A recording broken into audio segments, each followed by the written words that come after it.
Hello, I'm Yoly Heisler. Welcome to the Akronist studio. Today we are speaking with William Melver, who's running for mayor of Akron. And welcome to the studio, William. Thank you, Yolanda. Thank you for taking the time to speak with us.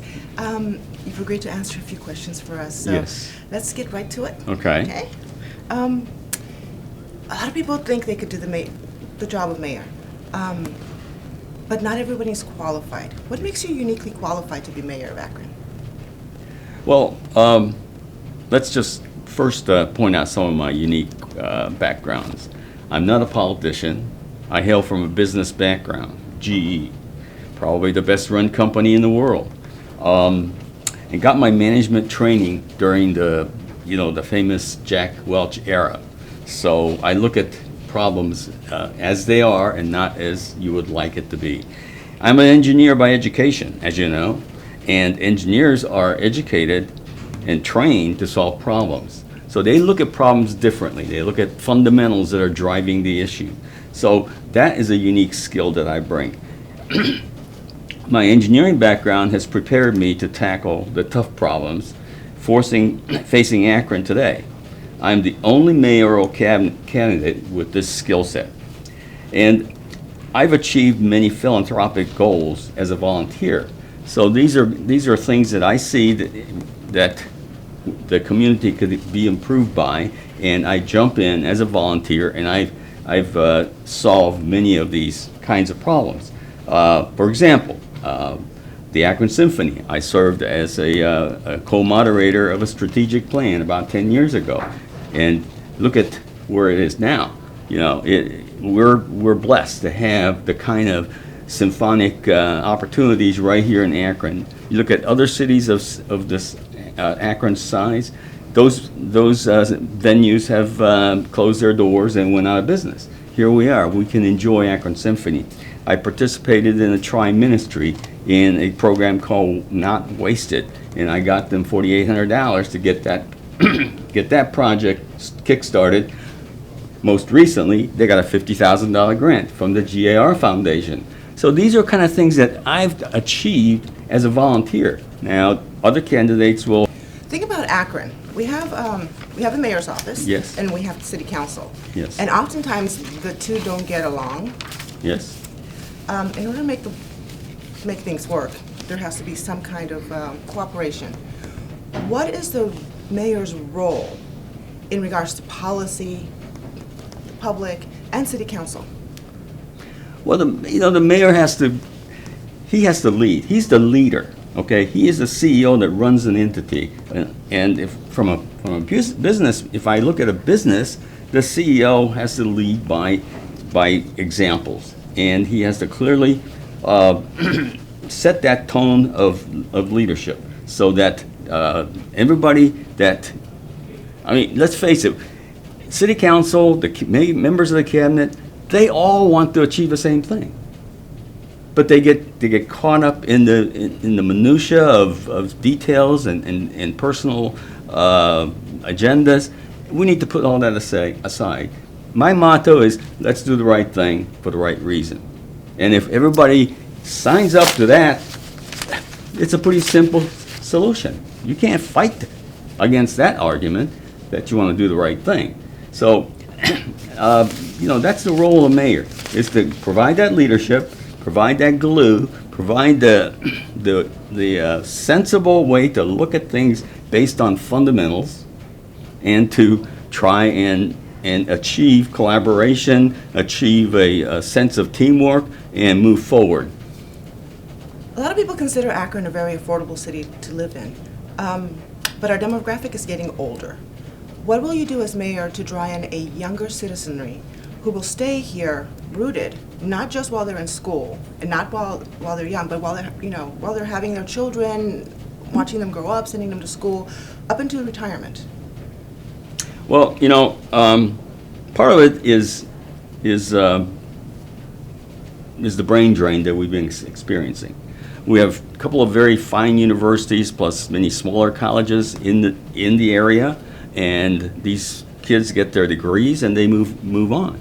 And we don't do a very good job of promoting the opportunities that are right here in our backyard. We have excellent companies. We probably have more corporate 500 companies and major companies that for our size of the city. You know, we have Timken, the Smucker Company, First Energy, Goodyear, and we need to bring the employers together with the people who are producing these graduates to come up with ways to convince these graduates to stay here.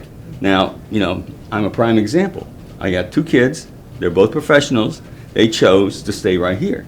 And so that's why we're here. And we don't do a very good job of marketing the city. We have a wonderful city. You know, there is no city of this size that can offer all the major sports, all the art and cultural venues like the symphony and the museum, the metro parks, and on top of all that, the affordable living. And so we need to market that fact. And I recently met with this gentleman, Charles Landry. He was here on June 19th. He gave a talk. This is called Cities of Ambition. And he said, he took a tour of the city. He said, you know what? Akron has all the attributes that are captured in my book. All you got to do is communicate that to the community, the citizenry, and work on getting it, you know, to move forward together. That brings me to my last question. Okay? There's a lot of talk about walkability, the ability to walk to and from your stores, your house, Sure. your work. But what about workability? You know, the ability for someone to work in or near their city? Well, again, I take this book and look at some of the good examples because that's really one of the bases of these European cities. There are 27 cities that achieve that. So we need to look at new technologies that could make that happen. We need to have a workplace where there are some new creative ways of addressing the issues of the millennials, such as childcare. You know, how do you provide affordable childcare right in their workplace? And there are companies that have creative ideas on doing those kinds of things. So you need a collaboration, number one, to make sure that the employers see the benefit of providing that type of a work environment. Because at the end of the day, you want workers that are productive and they have nothing to worry about except their work. If they're worried about a sick child that's in the hands of somebody else, you know, that is going to take away from their focus. So you need to convince the employers that this is really good for their business. And then you need to convince the employees that, look, you know, you need to stay with this company and develop loyalty because they care about you.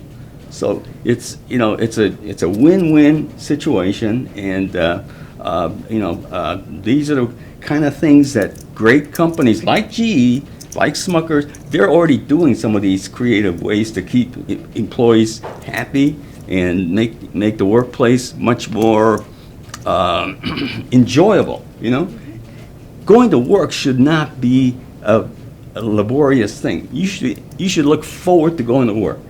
And many people who are working today, they are missing that kind of an experience. Wow, that's a lot to think about. Is there anything you would like to add? Well, again, you know, I want to be known as a guy that brings some fresh new ideas, coming from a totally different background, has been already doing those things because he really cares about the city, and he's walking the talk. And, you know, if I don't become the next mayor, I'm going to continue to do these things. And I'm going to reach out to whoever becomes a mayor to say, look, you know, think about some of the stuff that I mentioned in my campaign. Think about some of the things that, you know, read this book. I was the only one that came to this lecture, you know, and there were about 60 very concerned citizenry of Akron that were there, and I was disappointed. And this was fun. This was sponsored by the Knight Foundation. They care about the city.